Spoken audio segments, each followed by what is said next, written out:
हरे राम राम राम हरे हरे, हरे कृष्ण कृष्ण कृष्ण कृष्ण हरे हरे, हरे राम राम राम हरे हरे, हरे कृष्ण कृष्ण कृष्ण कृष्ण हरे हरे, हरे राम राम राम हरे हरे, हरे कृष्ण कृष्ण कृष्ण कृष्ण हरे हरे, हरे राम राम राम हरे हरे, हरे कृष्ण कृष्ण कृष्ण हरे हरे। गोपाल कृष्ण भगवान की जय। गुरुर्ब्रह्मा गुरुर्विष्णु गुरुर्देवो महेश्वरा, गुरु साक्षात् परब्रह्म तस्मै श्री गुरुवे नमः। ब्रह्मानंदं परम सुखदं केवलं ज्ञानमूर्ति, द्वन्द्वातीतं गगन सदृशं तत्त्वमस्यादिलक्ष्यम्, एकं नित्यं निर्मलं अचलं सर्वधी साक्षिभूतं, भावातीतं त्रिगुणरहितं सद्गुरुं नमामि।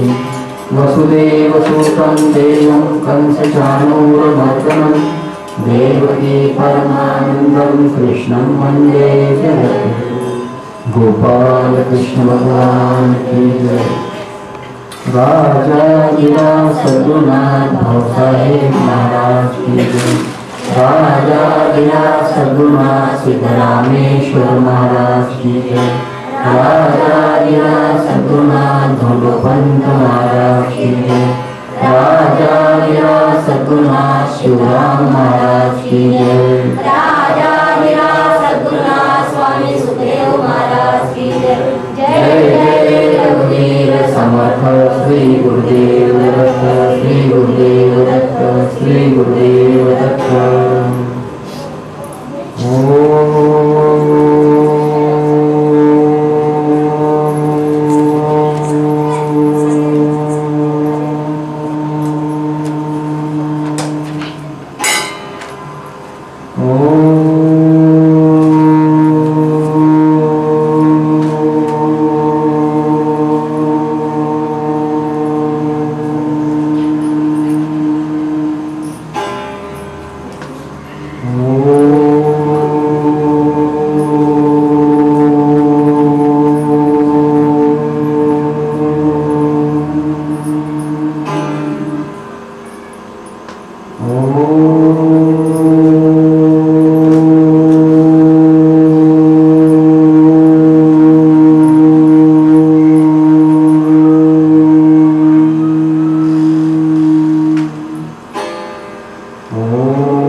सद्गुरुनाथ महाराज की जय। श्री गुरुदेव दत्त दत्त दत्त। कल के दिन हमने देखा है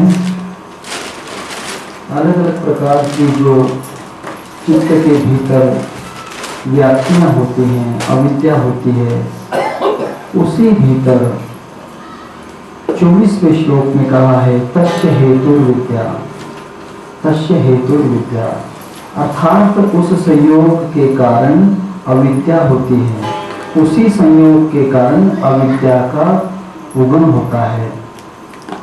इस कारण अनित्य शुचि दुख आत्म वस्तु के भीतर नित्यानित्य सुख की ख्याति होती है, परंतु यहाँ अविद्या है। इसी अविद्या के लक्षण कहे गए हैं अगले सूत्रों के अंदर। तब वहां पर 25वें श्लोक में कहा है तद भावार्थ संयोग भावहानम तत्सदृश्य कैवलम, अर्थात संयोग के लिए अनंत प्रकार की अविद्याओं का अभाव, संयोग के लिए अनंत प्रकार की अविद्याओं का अभाव होते हुए संयोग का अभाव होता है। और इसी का अर्थ हान होता है। हान का मतलब दृश्य रूप जीव की कैवल्य अवस्था यह होता है। दृष्टि रूप जीव की केवल अवस्था अर्थात संयोग के कारण अविद्या होती है, और यह अविद्या जो होती है इसका कारण इसी सूत्र में कहा है, क्योंकि कारण का नाश जो होता है उसी कारण स्वाभाविक होता है, और अविद्या का नाश अर्थात संयोग का अभाव और स्वाभाविक ही अविद्या का विद्या विना विनयेन तेजस्विता विदसंभवत्, और न्याय के लिए उसका प्रतियोग विद्या होना चाहिए। अविद्या जो होती है विद्या की उलट भाषा होती है, और विद्या जो होती है सबसे ज्ञान होता है। विद्या के अविद्या का नाश होने से जो होता है, यह किसी को हान सौ यौगिक संज्ञा कहते हैं, अर्थात विद्या का अविद्या का नाश होता है, विद्या के कारण अविद्या का नाश होता है, उसी को हान संज्ञा कहते हैं। और यह हान संज्ञा दृष्टि स्वरूप पुरुष की कैवल्य अवस्था होती है। जो दृष्टि स्वरूप होता है उसी की कैवल्य अवस्था होती है। आत्म साक्षात्कार के भीतर अविद्या का नाश हो जाता है। जब तक आत्म साक्षात्कार नहीं होता तब तक अविद्या का नाश नहीं होता है। इसीलिए आत्म साक्षात्कार वाला जो मनुष्य होता है, जो साधक होता है, वह अविद्या का विनाश कर देता है। और इसी का कारण उन्होंने 26वें श्लोक में कहा है, विवेक ख्यातिर विप्लव हानोपाय। विवेक के ख्याति से इसका नाश हो जाता है, और दृष्टा मैं हूँ, दृश्य मैं चित्त के भीतर वृत्ति होती है, और उसके भीतर अनंत विवेक उदय होते हैं। विवेक से वहां पर विवेक हो जाते हैं, उसी के कारण विवेक ख्याति कहते हैं। और संशय विपर्य भ्रम और दोष विप्लव होते हैं। जो संशय विपर्य श्रम और दोष उसके विप्लव होते हैं, और इन दोनों के युक्त होने वाली अप्लिवा उसको विवेक ख्याति कहते हैं। अप्लिवा उसको कहते हैं विवेक ख्याति। और इस अप्लिवा विवेक ख्याति के ऊपर कहने का हान का उपाय होता है। अब इसका अर्थ जो कहते हैं, बड़ा ही विचार युक्त दृष्टांत कहा है। चित्त के भीतर पुरुष अनंत प्रकार से अत्यंत भिन्न प्रकार के प्रत्येक चित्त के ऊपर आरूढ़ होकर उसे विवेक ख्याति कहते हैं, वहां विवेक ख्याति कहते हैं। और साधक के विचार करने पर चित्त जो होता है, जो चित्त होता है, आप मतलब पुरुष और उसके विविक्त अनंत प्रकार की बौद्धि प्रत्यक्ष वहां पर होते रहते हैं। और इसी के कारण काम भागता नहीं, बौद्धिक प्रत्यय वहां पर धारणा, ध्यान और समाधि के सहायता से वहां पर उसकी शक्ति रहती है। समाधि, ध्यान, धारणा के कारण शक्ति रहती है। उसे ही असंप्रजात समाधि का अनुभव होता है, और उसका अनुभव जो होता है योगियों को होता है। और विपर्य इसकी बाधा होती है। अगर विपर्य आ गया तो फिर आपको योग, समाधि, ध्यान, धारणा बिल्कुल नहीं होगी। इसी कारण विवेक ख्याति चित्त के भीतर रहने के कारण, जब तक विवेक ख्याति रहती है जब तक बहुत अच्छी बात है, और स्थिर रहने के भीतर अनंत प्रकार के प्रश्न और बड़ी ही परेशानियां हो जाती हैं, और इसी के कारण समस्त विघ्न अभ्यास के द्वारा उसको विनाश कर सकते हैं। जो साधना करते हैं उसकी साधना के द्वारा ये अनंत दृष्टांत जो दुख के कारण होते हैं उसका विनाश हो जाता है। और जब तक उसका विनाश नहीं हो पाता, जब तक ये ध्यान, धारणा और समाधि नहीं लगती। और इसीलिए उन्होंने कहा है कि ध्यान, धारणा और समाधि के द्वारा कैवल्य साक्षात्कार कैवल्य साक्षात कहने के लिए निर्विकल्प समाधि का आश्रय कैवल्य स्थिति का साक्षात अनुभव वहां पर होता है। विवेक ख्याति होने के बाद उसको ध्यान धारणा और समाधि अच्छी तरह से लगती है और इसी कारण निर्विकल्प समाधि वहां पर कार्य करती रहती है और उसे कैवल्य अनुभव की सच्छास्त्र और सद्गुरु की कृपा से वहां पर प्राप्त होने वाले नित्य शुद्ध बुद्ध मुक्त अनंत प्रकार की और फिर अविद्याओं का नाश करने से कोई भी प्रकार का दुख नहीं हो पाता है और उसकी प्रतीति पूर्व संस्कार से अनंत प्रकार के संशय विपर्य भ्रम और विप्लव के कारण अंतराय पुनः पुनः उत्पन्न होता है। इसी कारण निर्विकल्प समाधि का वहां पर पुनः पुनः आश्रय लेकर उसे उन विप्लवों को दूर करने की साधना करना चाहिए। निर्विकल्प समाधि के भीतर जब तक हम नहीं पहुंचते तब तक ये साधना हमारी कमजोर रहती है। इसके 27वें श्लोक में कहा है तस्य सप्तधा प्रांत भूमि ही प्रज्ञा। ये 7 प्रकार की प्रांत भूमियां रहती हैं, 7 प्रकार की प्रांत भूमियां रहती हैं। अब देखिए इसका अर्थ क्या होता है। अविप्लवा विवेक ख्याति उदित होने पर जो अविप्लवा विवेक ख्याति उत्पन्न होने पर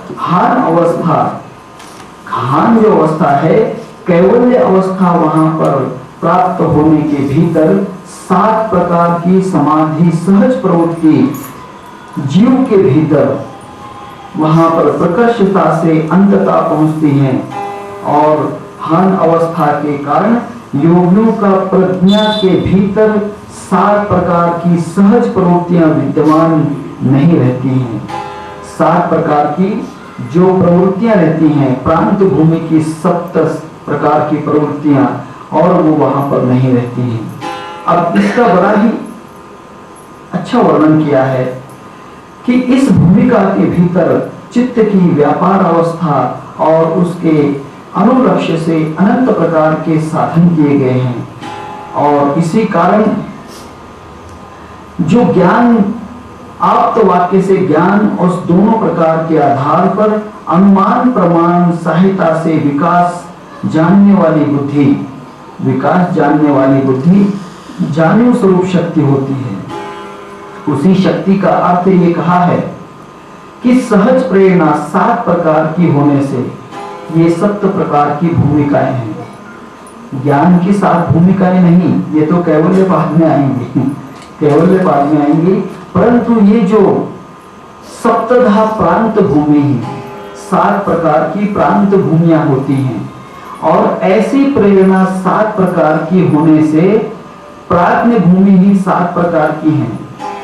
जो प्रज्ञा भूमि 7 प्रकार की हैं उस दूसरे पुरुष के आत्म प्रभाव विवेक ख्याति उदित होते हुए पुरुष के भीतर प्रज्ञा की 7 भूमियां वहां पर अंत के लिए प्रकर्षता में प्राप्त होती हैं, अर्थात उसके भीतर अनंत प्रकार की प्रज्ञा सप्तधा प्रांत भूमि प्रज्ञा अनंत प्रकार के सूत्र उसने कहे हैं। और ये जब बातें कहते हैं इसका विचार करना चाहिए कि जब किसी प्रकार के ज्ञान की जान होती है, ज्ञान की समझ होती है, जब वहां पर चित्त का धर्म होता है, ज्ञान की भूमिकाएं होती हैं तो चित्त का धर्म होता है, तब उस ज्ञान के कुछ प्रकर्ष वहां पर दृष्टि में पड़ते हैं, ज्ञान के प्रकर्ष वहां पर दृष्टि में पड़ते हैं और वहां पर प्रज्ञान ऐसी संज्ञा प्राप्त होती है। अगर हम प्रांत भूमि के आगे पहुंचते हैं तब वहां पर प्रज्ञा महसूस होती है और इसी कारण वहां पर कहा है सामान्यत्व से जान्यू ज्ञान होने वाला वस्तु के आश्रय अनेक प्रकार के विषय प्रकर्ष से जानने वाली प्रज्ञान होता है, उसे प्रज्ञान कहते हैं। और इसी विषय में स्पष्ट है कि ज्ञान अपने सामान्य जो होती है जान पहचान होती है, उस सामान्य ज्ञान के जानने से सर्व के समस्त अनंत प्रकार की प्रज्ञा वहां पर भिन्न होती है। अनंत प्रकार की प्रज्ञा एक प्रकार की नहीं है। और ऐसी प्रज्ञा जो होती है ये 7 प्रकार की प्रज्ञा होती है। ये ज्ञान की प्रज्ञा नहीं है, ये 7 प्रकार की प्रेरणाएं होती हैं। ये प्रेरणा 7 प्रकार की जो होती हैं। अब देखिए इनका जो अर्थ होता है, ये 7 प्रकार की योग शास्त्र के भीतर 7 प्रकार की प्रेरणा है। पहली प्रेरणा, इसका अर्थ होता है प्रेप्सा। प्रेप्सा नाम की प्रेरणा होती है। दूसरी प्रेरणा जिहासा, दूसरी प्रेरणा जिहासा होती है। तीसरी प्रेरणा जिज्ञासा होती है, जिज्ञासा होती है। चौथी प्रेरणा चिकित्सा, चौथी प्रेरणा चिकित्सा। पांचवी प्रेरणा शोक, दुख, शोक। छठी प्रेरणा और भय होता है। और जो 7वीं प्रेरणा अतृप्ति होती है। ये 7 प्रकार की प्रेरणाएं हमारे चित्त के भीतर महसूस होती हैं। जब हम उस अवस्था में जाते हैं, निर्विकल्प अवस्था में, तब इसके भीतर ये 7 प्रेरणाएं आती हैं। और ये 7 प्रेरणाओं के भीतर जब हम उसको तोड़ते हैं, उसको प्रेरणाओं को आगे छीनते हैं, तब वहां पर अलग अलग प्रकार के साधन हमें महसूस होते हैं। इस प्रकार की 7 प्रेरणाओं के स्वरूप हमें समझना चाहिए।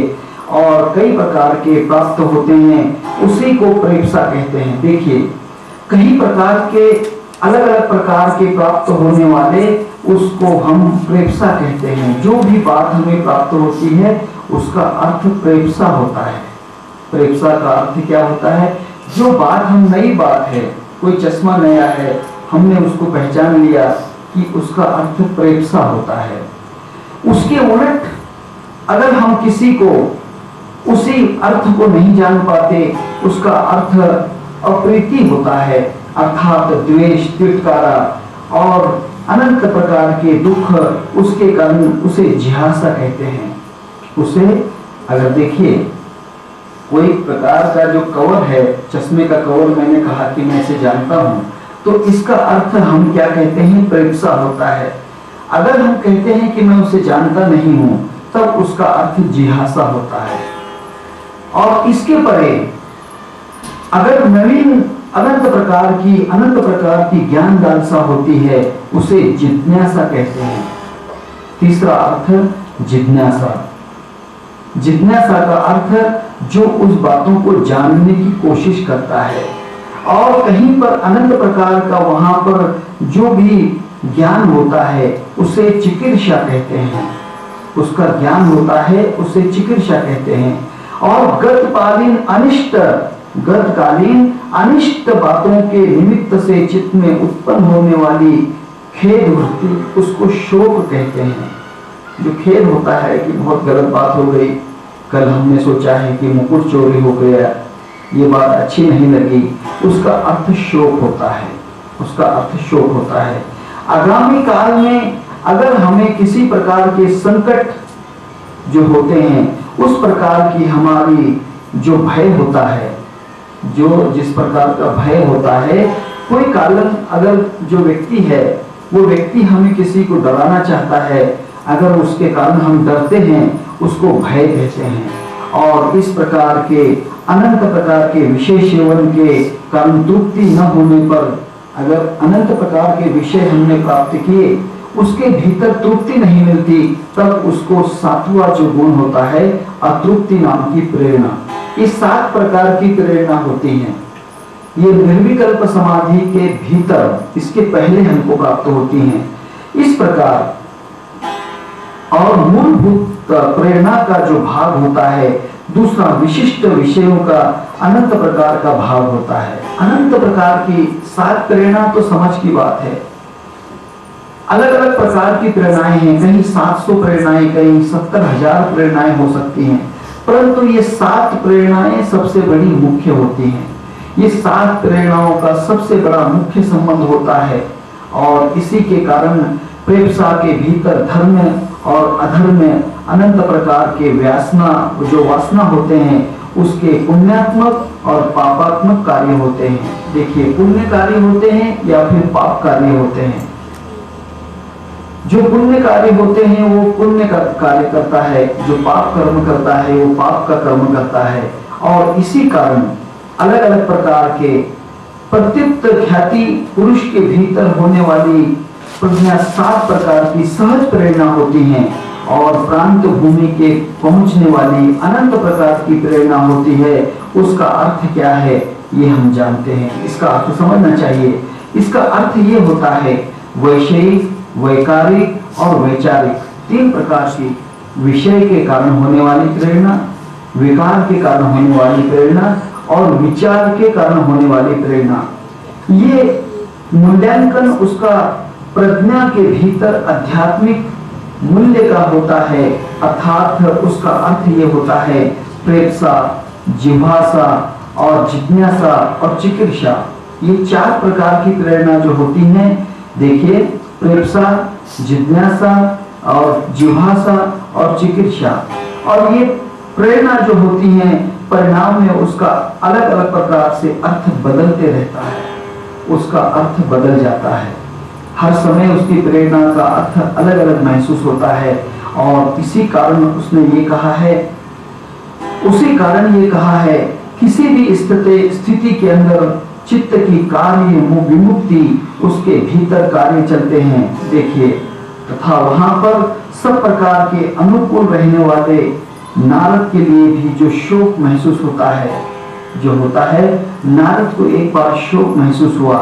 नारद ने एक बार क्या किया कि वहां पर अनंत प्रकार का उसे शोक महसूस हुआ, क्योंकि छांदोग्य उपनिषद के अंदर उसने कहा है कि उस प्रकार ने यह कहा है कि देवर्षि नारद सनत कुमार मुनि के पास गए, सनत कुमार मुनि के पास गए और वहां पर कहा कि हे भगवान, जो श्री गुरु से कहते हैं कि हे भगवान, मैं ऋग्वेद, यजुर्वेद, सामवेद, चौथा अथर्ववेद, उस प्रकार से इतिहास, पुराण, व्याकरण, गणित, श्राद्ध कल्प और उत्पात ज्ञान, निधि शास्त्र, तर्क शास्त्र, नीति शास्त्र, देव विद्या, भूत विद्या और धनुर्वेद, ज्योतिष, गारुड़, संगीत इत्यादि कर्म में जानता हूँ।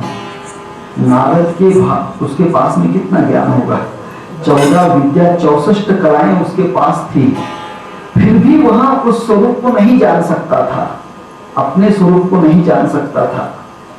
देखिए, नारद के पास में सब प्रकार की विद्याएं थी, ऋग्वेद, यजुर्वेद, सामवेद, अथर्ववेद और उस प्रकार से इतिहास, पुराण, व्याकरण, अनंत प्रकार के जो ज्ञान थे, उसके भीतर भी उसने कहा कि श्री गुरुदेव, मेरे पास में मेरे आत्म साक्षात्कार का मार्ग नहीं हुआ है। मेरे पास ऋग्वेद, यजुर्वेद, सामवेद, अथर्ववेद, फिर भी मेरे पास में आत्म स्वरूप का ज्ञान नहीं हुआ है। कौन कहता है?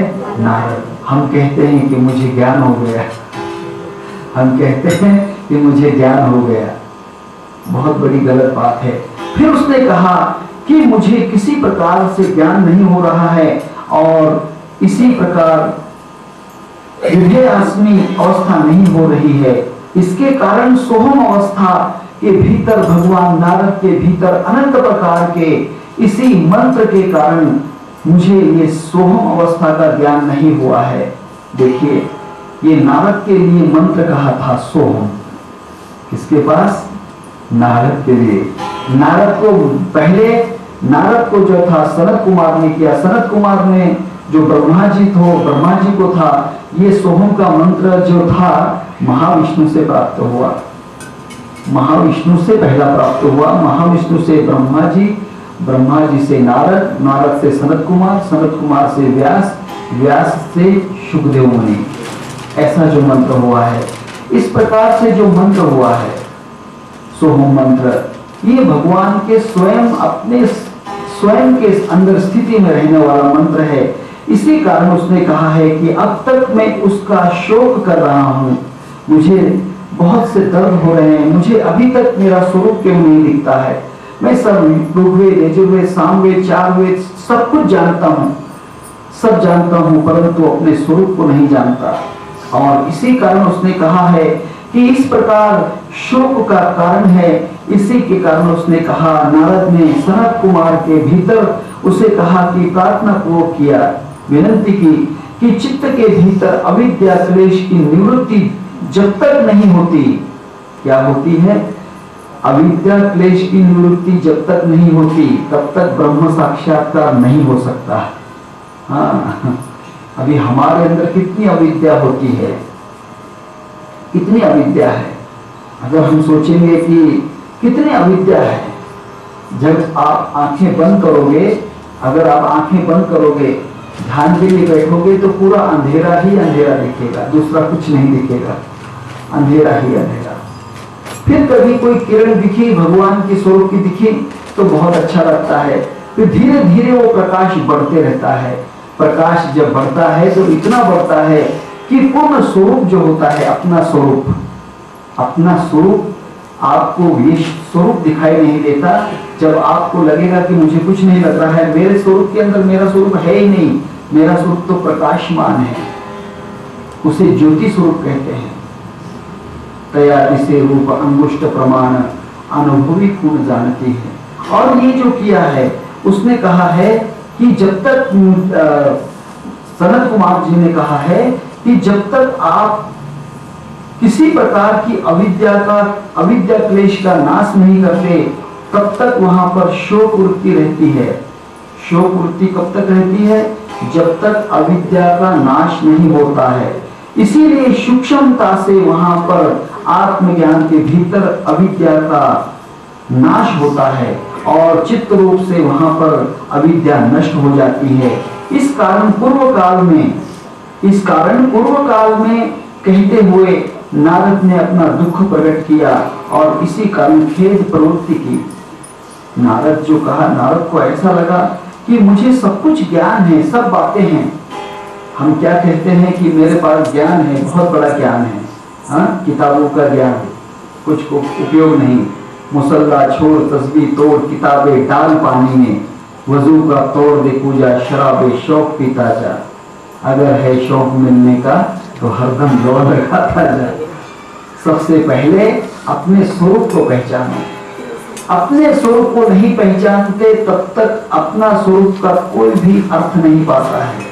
अपने अविद्या का नाश करते रहना चाहिए। और इसी कारण उन्होंने कहा है, आत्मज्ञानी जो पुरुष होता है उसका अविद्या का नाश जब तक नहीं होता है, अविद्या का नाश नहीं होता है, तब तक वहां पर किसी प्रकार के जन्म मरण चक्र का वहां पर नाश नहीं हो सकता। जन्म मरण का चक्र वहां पर नहीं छूटता है। इसी कारण द्वैत भावना जब तक होती है, द्वैत भावना जब तक होती है, वहां पर अध्यात्म शास्त्र का सिद्धांत होता है, चित्त निष्ठ तीसरी प्रवृत्ति होती है। इसी के कारण संसार वहां पर परिचित होता है। अर्थात अभी हमें दीवार दिखती है, फोटो दिखते हैं, सब कुछ दिखता है, इसका मतलब आपके अंदर अविद्या है। समझते हो? नहीं समझते? अविद्या है। अविद्या के कारण आपको चित्र है, किताब है, कपाट है, टेबल है, कुर्सी है, सब कुछ ऐसा लगता है, अलग अलग चीजें दिखाई देती हैं। जब आपको अविद्या नहीं रहेगी, उसी वक्त स्वयं परब्रह्म परमात्मा दिखेंगे, दूसरा कुछ भी दिखाई नहीं देगा, दूसरी कुछ भी नहीं दिखाई देगी। सब चीजें आपको कठपुतली के जैसे लगेंगी। समस्त संसार जो हमें कठपुतली के जैसा महसूस होगा, ये सब कल्पना लगेगी। अभी हमको सब ऐसा लगता है कि संसार पूरा सच्चा है, अभी ऐसा लगता है ना, संसार सच्चा लगता है। जब आपको पूर्ण संसार कठपुतली के जैसा लगेगा, बिल्कुल आप कहेंगे कि कुछ भी नहीं, मिथ्या बात है, लड़का लड़की पति पत्नी सब कुछ मिथ्या है, कुछ भी नहीं है, ही कुछ नहीं। मैं तो अलग ही सोच रहा था, मैं सोच रहा था कि सब चीजें सत्य हैं, बिल्कुल सत्य नहीं, ब्रह्म सत्य है, जगत मिथ्या है। और यही कारण उन्होंने कहा है कि वहां पर अनंत प्रकार के जो होते हैं, चित्त के भीतर अनंत प्रकार के वहां पर वासनाएं उसको घेरती रहती हैं।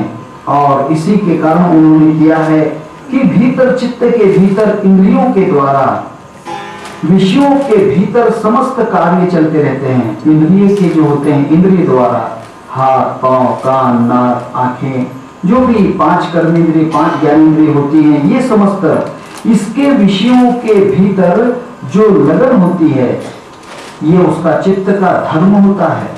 चित्त का कार्य क्या होता है? हमेशा सब चीजें इकट्ठी करना, समस्त चीजें अलग अलग देखना है, ये चित्त का कार्य है।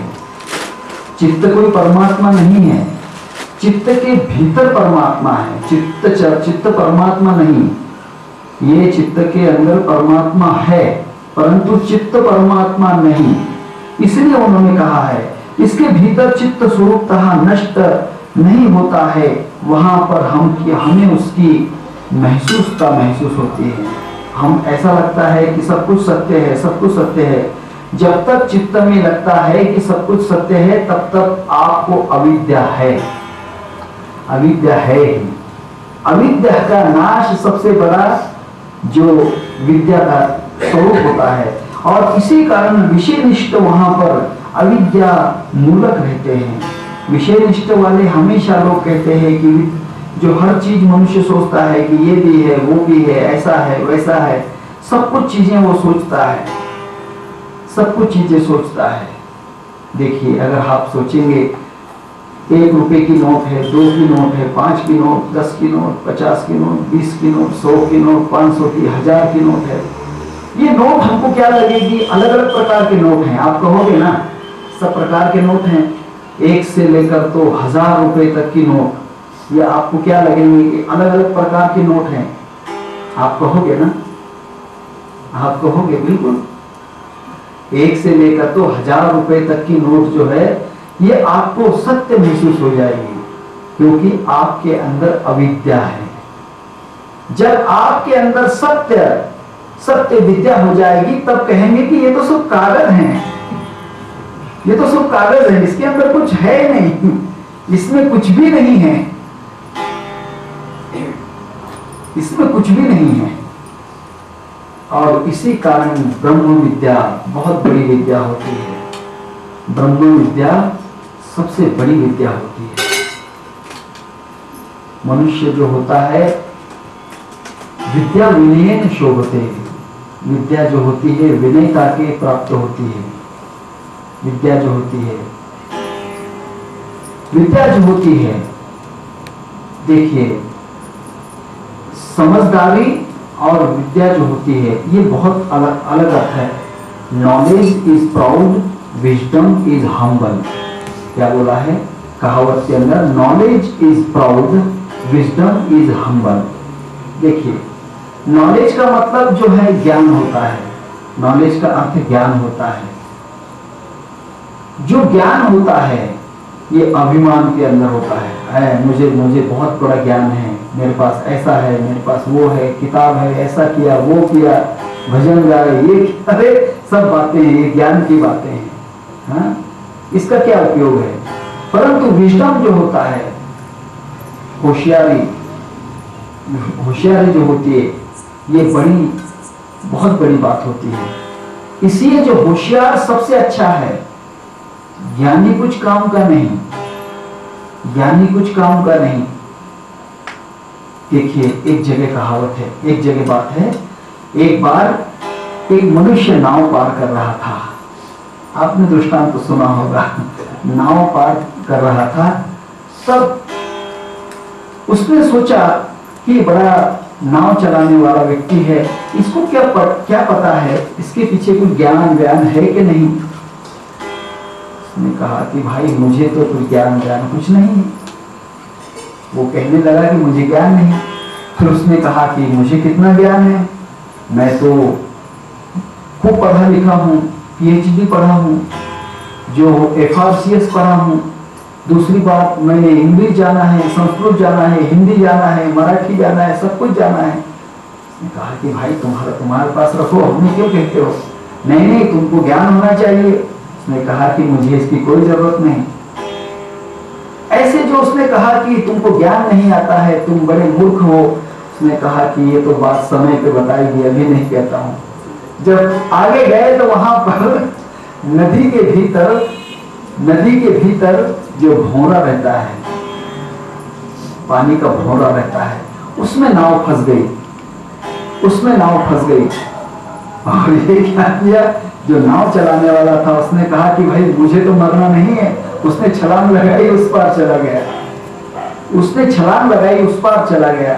और ये बेचारा पानी में डूबता रहा। जो पढ़ाई करने वाला था पानी में डूबता रहा। फिर उसको बहुत से लोगों ने बचाया, बेचारे को बड़ी मुश्किल से बचाया कि मैं बहुत परेशान हो गया था। उसने कहा कि इसी कारण फंस गए हो, तुम तो बहुत पढ़े लिखे थे। हाँ, क्योंकि जो विद्या होती है ये बड़ी समझदारी की बात है। ज्ञान जो होता है कुछ काम का नहीं। वाणी तो पानी भरे वेद भये मजूर। एक जगह कहा है कबीरदास जी ने, वाणी तो पानी भरे वेद भये मजूर, करनी तो गारा करे रहने का घर दूर। करनी से तो गारा होता है, रहनी बहुत दूर रहती है। समझदारी की बात बहुत बड़ी दूर रहती है, इसने कहा है। और ये कहना है कि बहुत बड़ा विचार चाहिए। और इसी कारण उन्होंने कहा है अविद्या मूलक रहते हैं। विषयों के सुख होने से अनंत प्रकार के जहां वहां पर उसे ऐसा लगता है कि मुझे सब सुख मिल रहा है, परंतु वहां क्लेश होते हैं। वो सुख लगता है परंतु क्लेश होते हैं। अब देखिए, जब तक शादी नहीं होती थी तब तक शादी की सोचता था। शादी नहीं हो रही, शादी नहीं हो रही, ठीक है, शादी हो गई, फिर कहता है कि बच्चा नहीं हो रहा, बच्चा नहीं हो रहा है, बच्चा भी हो गया। फिर और कहता है कि बच्चा हो गया, बच्चा बड़ा चाहिए, बच्चा बड़ा होना चाहिए, बच्चा बड़ा होना चाहिए। धीरे धीरे बच्चा बड़ा होता गया।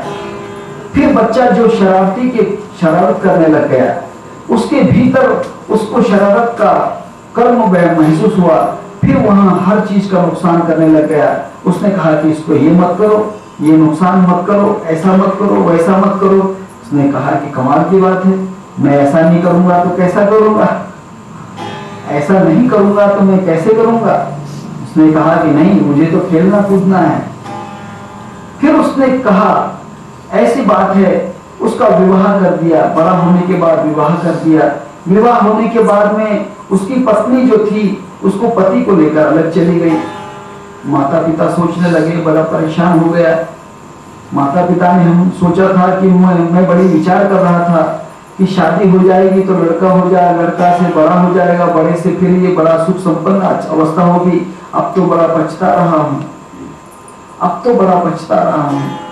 ये शादी ही नहीं करता तो बड़ा अच्छा रहता ये शादी नहीं करता तो बड़ा अच्छा रहता है। इस कारण जो मनुष्य होता है अनंत प्रकार के दुख भोगता रहता है, अनंत प्रकार के दुख भोगता रहता है, उसको क्लेश कहते हैं। इसी का अर्थ राग द्वेष क्लेश वहां पर होते हैं। वहां प्रसव भूमि, उसका अर्थ पहले भी कहा है।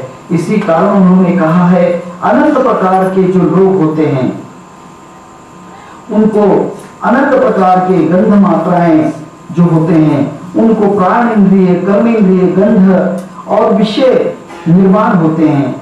गंध के लिए, सुगंध के लिए उसको विषय वहां पर, इंद्रियां जब तक नाक इंद्रिया काम नहीं करती जब तक हमें सुगंध नहीं आएगा, सुगंध नहीं आ पाएगा।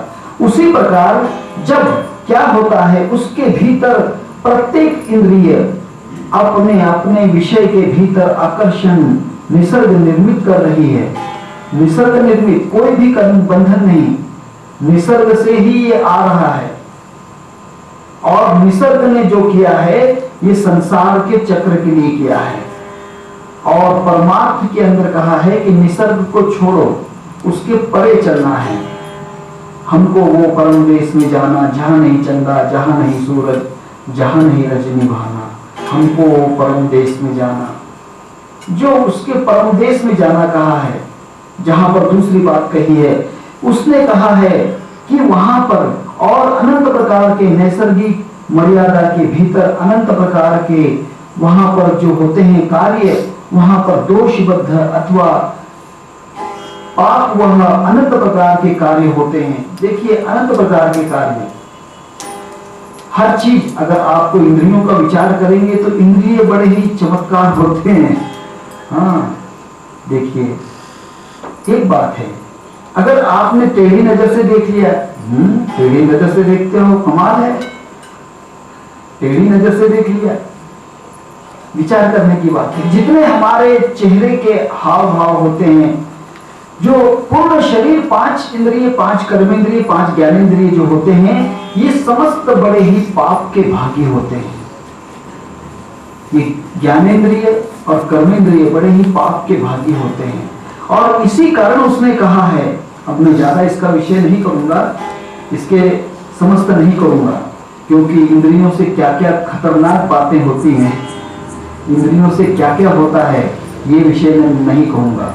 ये कहना जो है, तो अगर आप अकेले में मुझसे पूछेंगे तो बातें कहूंगा, सबके सामने नहीं कह सकता हूं। जब इसका अर्थ ये कहा है कि वहां पर माया के भीतर अनंत निर्माण होने वाली मोह पाश युक्त शक्तियां रहती हैं, उसे अविद्या कहते हैं, उसकी अविद्या कहते हैं। और वहां पर मोह शक्ति से भ्रमित होने के कारण, सुख के लिए, भ्रमितता के कारण मनुष्य सुख के लिए दौड़ता है और दौड़ता रहता है। इंद्रिय वहां पर अनंत, वहां पर संस्पर्श होते हुए मनुष्य उसके पीछे दौड़ता रहता है और उसे नैसर्गिक मर्यादा उसके मनुष्य के भीतर नहीं रह पाती है, निसर्गता के अंदर मर्यादा नहीं रहती है। और इसी कारण उसने कहा है कि समस्त संसार जो है विषयों के पीछे पड़ रहा है। और इसी से कहा है ब्रह्मानंद स्वामी जी ने कि विषयों की छोड़ आशा, सब झूठ है तमाशा, दिन 4 का दिलासा माया फंसा रही है। इससे तो बच जा, इन चीजों से बच जा, सबसे बड़ी बात यह है। और एक बार कहा है श्री कृष्ण भगवान साक्षात ईश्वर के पूर्ण अवतार, और उसने पांडवों के भीतर प्रिय और कौरव अप्रिय लगते थे। कभी जो पांडव बड़े प्रिय लगते थे और कौरव अप्रिय लगते थे। अब भगवान को कहीं प्रिय अप्रिय क्यों लगना चाहिए? भगवान में ये बात नहीं रहती है। भगवान को किसी को राइट हैंड से कोई देना है, किसी को लेफ्ट हैंड से देना, ऐसा नहीं है। भगवान तो सबको आशीर्वाद देगा, भगवान किसी को बुरा नहीं सोचता है। फिर भी भगवान श्री कृष्ण के भीतर अविद्या क्यों आ गई? हाँ, कौरव बड़े बुरे लोग हैं, पांडव बड़े अच्छे हैं, विचार करने की बात है। और यहां पर राजसूय यज्ञ के भीतर जब उसने धर्मराज के समय, धर्मराज ने राजसूय यज्ञ किया, तब वहां पर जो बहुत सा कार्य किया, उसी वक्त शिशुपाल का सिर मर्दन कर डाला। जो सुदर्शन चक्र लेकर जो श्री कृष्ण परमात्मा पूजा के लिए बैठे थे, भगवान पूजा के लिए बैठे थे, पूजा करते समय जब वहां पर उनको बहुत गालियां दी, 101 गालियां हैं महाभारत में, 101 गालियां हैं। उन गालियों का अर्थ बड़ा सोचोगे, ये गालियां कोई ऐसे नहीं है, ये गालियां नहीं, आध्यात्मिक गालियां हैं। ये गालियां होती हैं। और दूसरे लोग होते हैं हाजी मलन के अंदर, हाजी मलन बाबा के पास गए हो? हाँ, हाजी मलन पे वहां पर फकीर लोग होते हैं। वे लोग कहते हैं कि 5 रुपए देंगे तो 5 गालियां दूंगा। अब तो 500 रुपए होते होंगे, पहले जब मैं गया था तो उस वक्त तो 5 रुपए थे। जो 5 रुपए देगा उसे 5 गालियां मिलेंगी। आप कहते हो कि कमाल है, 5 गालियां दोगे, गालियां पैसे देकर सुनना है। जब उसके पास जाओगे, 5 गालियां सुनोगे तो बड़े खुश हो जाओगे, कमाल की बात है, बहुत अच्छी बात कही, बहुत अच्छी बात कही। यही कारण उसने कहा है चोरी नहीं करना है, याद रखना, चोरी नहीं करना, झूठ नहीं बोलना, सत्यता से चलना, सबसे प्रेम करना। ऐसी 5 गालियां देकर अलग अलग लोगों को वहां ज्ञान का प्रपाठ करते थे। और यही कारण जो था, शिशुपाल ने भी आध्यात्मिक गालियां दी उन्हें, परंतु उसका अर्थ बड़ा ही विचित्र मालूम हुआ।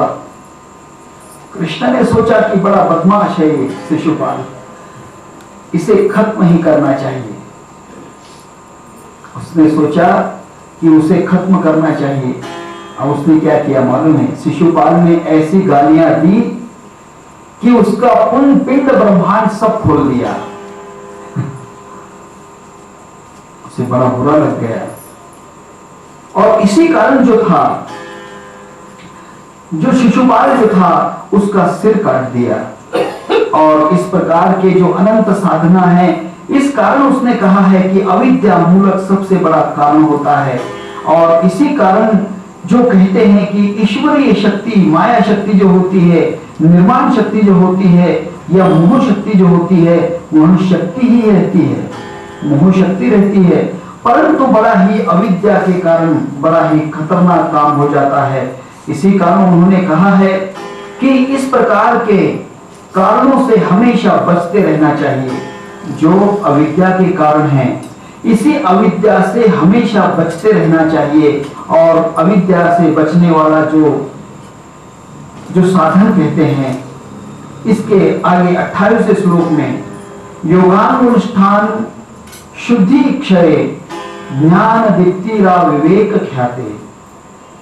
28वें श्लोक में योग के जो यम नियम 8 अंग हैं, क्या कहते हैं? अविद्या जो होती है, जिस कारण बड़ा ही संसार बड़े कारण फंस रहा है, संसार बड़ा ही फंस रहा है। इस 8 अंगों को अगर हम ठीक तरह से चलाएंगे, यम, नियम, आसन, प्राणायाम, ध्यान, धारणा, समाधि, ये जो अवस्थाएं होती हैं, ये जो अवस्थाएं होती हैं, अष्टांग योग कहते हैं उसे। यम, नियम, आसन, प्राणायाम, प्रत्याहार, ध्यान, धारणा, समाधि, ये जो अष्टांग योग होते हैं, और यही यम नियम आदि 8 अंग, उसके अनुष्ठान करने से चित्त के अशुद्धि का कोई डर नहीं होता। चित्त के भीतर जो अशुद्धि अविद्या होती है, उसका डर नहीं रहता है, और वहां पर ज्ञान शक्ति होते हुए, प्रदीप्त होते हुए, उसके पर्यवसान से विवेक ख्याति उत्पन्न होती है। जिसको भी, जो भी 8 अंग करेगा, यम, नियम, आसन, प्राणायाम, प्रत्याहार, ध्यान, धारणा, समाधि, जो करेगा, उसके भीतर अविद्या का प्रवेश नहीं हो पाएगा, अविद्या का प्रवेश नहीं हो पाता है। परंतु सही ढंग से चलेगा तो, सही प्रकार से चलेगा तो, अगर वहां गलत मार्ग से चलेगा तो वहां पर कुछ भी फायदा नहीं हो पाता है। बिल्कुल सही मार्ग से, यम प्रकार के 5 प्रकार के यम, 5 प्रकार के नियम, प्राणायाम 21 प्रकार के, प्राणायाम जो होते हैं 21 प्रकार के, यम, नियम, आसन 84 प्रकार के आसन, प्राणायाम जो होते हैं, जो 21 प्रकार के प्राणायाम, यम, नियम, आसन, प्राणायाम, प्रत्याहार, खाना पीना, आहार व्यवहार, ये जो होते हैं, ये नियम से रहना चाहिए, जो अनंत प्रकार के नियम है। प्रत्याहार, फिर ध्यान, 112 प्रकार का ध्यान है। कितना ध्यान प्रकार होते हैं? 112 प्रकार। अब एक बात सोचते हैं कि 112 प्रकार के ध्यान हैं, तो आपने 112 प्रकार करना चाहिए तो नहीं, एक ध्यान करना चाहिए, कोई भी एक ध्यान, कोई भी ध्यान करना चाहिए। जो भी आपको ध्यान सीधा अच्छा लगेगा तो वही ध्यान करते रहना चाहिए। अगर वो व्यक्ति दूसरा ध्यान करता है तो मैं भी दूसरा करूंगा, ऐसा नहीं चलता है, ऐसा नहीं चलता है। अगर आपने जो ध्यान अच्छा किया है, ठीक है, तो वही ध्यान करते रहो, उसी में आपको साधना, पूर्ण साधना मिलेगी। जो ध्यान की साधना उसी में प्राप्त हो जाएगी। 112 प्रकार के ध्यान है। फिर धारणा, धारणा कितने प्रकार की है? 7 प्रकार की धारणा है। ध्यान, धारणा और समाधि। समाधि के तो अनंत प्रकार हैं, फक्त 2 प्रकार, संप्रजात और असंप्रजात। इसके भीतर 4 प्रकार की संप्रजात समाधियां जो पहले कही हैं, सवितर्क समाधि, उसके भीतर सुविचार समाधि, आनंद समाधि और जो होती है शास्त्रिक समाधि, ये 4 प्रकार की जो होती हैं। इसके पीछे असंप्रजात समाधि होती है, उसके पीछे सबीज और निर्बीज समाधियां होती हैं। फिर आगे बहुत प्रकार की समाधियां हैं। इसका अर्थ आपको जैसे जैसे इसका अभ्यास करोगे धीरे धीरे इसका अर्थ समझ में आएगा, एकदम समझ में नहीं आएगा। जो धर्मवेद समाधि है, शून्य समाधि है, जो हमारे भीतर शून्य समाधि, सानंद समाधि, उसके भीतर जो होती है अनंत प्रकार की समाधियां होती हैं। जो होती है वो समाधियां इतनी प्रकार की होती हैं, उसके भीतर हम विचार नहीं कर सकते। परंतु सबसे बेहतर जो होता है संप्रजात और असंप्रजात, इस 4 प्रकार के संप्रजात समाधियां और उसके अनंत प्रकार की असंप्रजात समाधियां। और इसके भीतर उन्होंने कहा है कि देखिए 8 प्रकार के जो कारण हैं, ध्यान 112 प्रकार के होते हैं, फिर धारणा 7 प्रकार की होती है, समाधियां अनंत प्रकार की होती हैं। इस प्रकार जो उन्होंने कहे हैं, इसके भीतर जो भी हम साधन करते हैं, किस प्रकार की साधना क्या करते रहना चाहिए। देखिए जो आपको अच्छा लगता है वही साधना करो। अब इन्होंने कहा है कि देखिए कि अगर हम राजस, तामस और सात्विक प्रकार की वृत्ति रखते हैं, राजस, तामस, सात्विक प्रकार की वृत्ति रखते हैं, तब वहां पर शांत, घोर और मूढ़ प्रकार की हमारी वृत्ति होती है। सात्विक प्रकार की वृत्ति शांत वृत्ति होती है, राजस वृत्ति जो होती है घोर, और जो तामस वृत्ति बड़ी ही मूढ़ वृत्ति होती है। उसी प्रकार जो हमारा कोई स्तोत्र पाठ करते रहना चाहिए, ये अनंत प्रकार के कार्य होते हैं। ये जो होते हैं, स्नान करे बगैर कोई भी प्रकार का जो सच्चा साधन नहीं हो पाता है। स्नान से पूर्ण व्यक्ति शुद्ध हो जाता है। स्नान 7 प्रकार के होते हैं। इसका विषय मैं नहीं करूंगा, इसका विषय इसमें नहीं करूंगा। जो भगवान की पूजा होती है, 7 प्रकार के अनंत प्रकार के जो 7 साधन होते हैं। अब उसके पीछे संध्या वंदन, सूर्य उपासना, 12 प्रकार के आदित्य स्तोत्र, 12 प्रकार के जो मंत्र होते हैं, उसके सूर्य उपासना, देव पूजा, 33 करोड़ देवता हैं, उसके अंदर कोई स्तोत्र पाठ, कोई हनुमान जी का स्तोत्र पाठ करता है, कोई सूर्य का स्तोत्र पाठ करता है, कोई आदित्य हृदय करता है, कोई राम स्तोत्र करता है, कोई गायत्री स्तोत्र करता है। इस प्रकार के स्तोत्र पाठ करने से ही धीरे धीरे हम एकाग्रता में होता है, एकाग्रता में होते हैं। जब धीरे धीरे हम एकाग्रता में पहुंचते हैं, तब बहिर्मुख अवस्था अंतर्मुख हो जाती है। बहिर्मुख अवस्था को अंतर्मुख लाने के लिए ये साधन करना पड़ते ही है। कोई भी अगर कोई स्तोत्र नहीं पढ़ सकते, दूसरा कुछ नहीं कर सकते, तो ध्यान के पहले भगवान का नाम सुमरण करो, भगवान का नाम सुमरण करो, आधा घंटा सुमरण नाम करो, उसके पीछे ध्यान करो। जब आपका मन एकाग्र हो जाएगा, कोई भी नाम जपोगे, राम कृष्ण हरे, ऐसा करने से जब एकाग्रता चित्त में आएगी, फिर आप ध्यान को बैठोगे, उसी वक्त ध्यान लग जाएगा, उसी वक्त ध्यान लग जाएगा। ध्यान के लिए साधन है। जब आप अंतर्मुखी होते हो, फिर आपको मंत्र की कोई आवश्यकता नहीं। अंतर्मुखी हो गए तो, नहीं तो बहिर्मुखी रहे तब तक आपको ये साधनाओं के भीतर रहना ही पड़ता है। और इसीलिए उसने कहा है कि चित्त के भीतर रजस तमोल की अनंत प्रकार की अशुद्धि जैसे जैसे होती है, वहां वहां पर सत्वगुण उसका, वहां पर अनंत प्रकार के चित्त के ज्ञान वृत्ति जो बढ़ते हैं, अनंत प्रकार के जो कार्य होते हैं, वहां पर अनंत प्रकार के कार्य होते हैं। इसी कारण प्रज्ञा जो पदार्थ के भीतर यथार्थता से जान नहीं पाती है, अर्थात यथार्थता में जानने वाला व्यक्ति ऋतुम्भरा अवस्था में, ऋतुम्भरा प्रज्ञाओं से होती है, ऋतुम्भरा अवस्था के अंदर पहुंचने वाला व्यक्ति जो होता है, वहां ऋतुम्भरा प्रज्ञा के अंदर पूर्ण स्वरूप को जान सकता है। परंतु अगर हम ऋतुम्भरा तक नहीं पहुंचे, तब आप क्या करोगे? इसके लिए आपको स्नान, संध्या वंदन, सूर्योपासना, देव पूजा, स्तोत्र पाठ ये करते रहना पड़ता है। इसीलिए ऋतु महाराज तक पहुंचने के लिए हमको ये धीरे धीरे कदम बढ़ाने पड़ते हैं। अगर आप समझो कोई सप्तशृंगी गढ़ पर गए हैं, सप्तशृंगी पहाड़ पर गए, हाँ बिल्कुल, सप्तशृंगी पहाड़ पे गए, तब आप अपने घर से निकलते हो, धीरे धीरे घर से पहुंचते हो, बस में गए, रेलवे में गए, वहां से जाओगे, तब वहां से आगे आपको घाट लगेगा।